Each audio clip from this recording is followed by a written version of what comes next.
तीन जागांवर विधान परिषदेचं जागा वाटप पडलं. रायगड, नाशिक, जळगाववरून महायुतीत रस्सीखेच. नेत्यांच्या दिल्लीवारीनंतर सुद्धा जागा वाटपाचा तिढा सुटेना.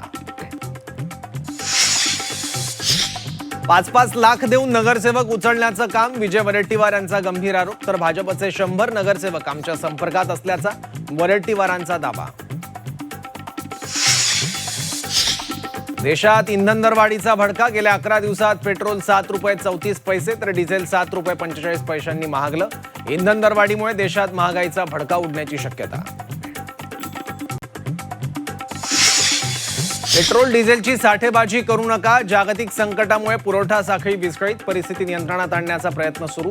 इंधन टंचाईवर मुख्यमंत्री फडणवीसांची माहिती. नीट पेपरफुटी प्रकरणात नवा ट्विस्ट. नीटचा पेपर आणि नोट्स रद्दीत विकल्याची सूत्रांची माहिती. लातूरमध्ये रद्दी विकत घेणाऱ्यांची चौकशी.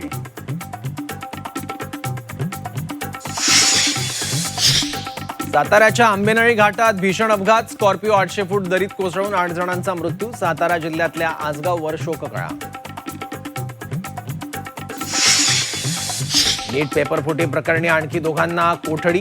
मनीषा वाघमारेची 14 दिवसांसाठी न्यायालयीन कोठडीत रवानगी. तर पी.व्ही. कुलकर्णीला 2 दिवसांची सीबीआय कोठडी.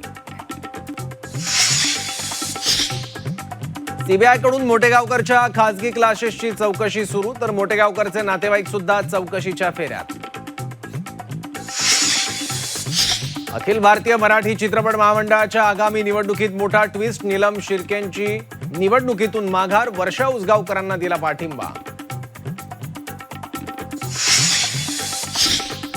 मतीन पटेलची एसआयटीकडून तब्बल 8 तास चौकशी. मतीनवर निदा खानला आश्रय दिल्याचा आरोप.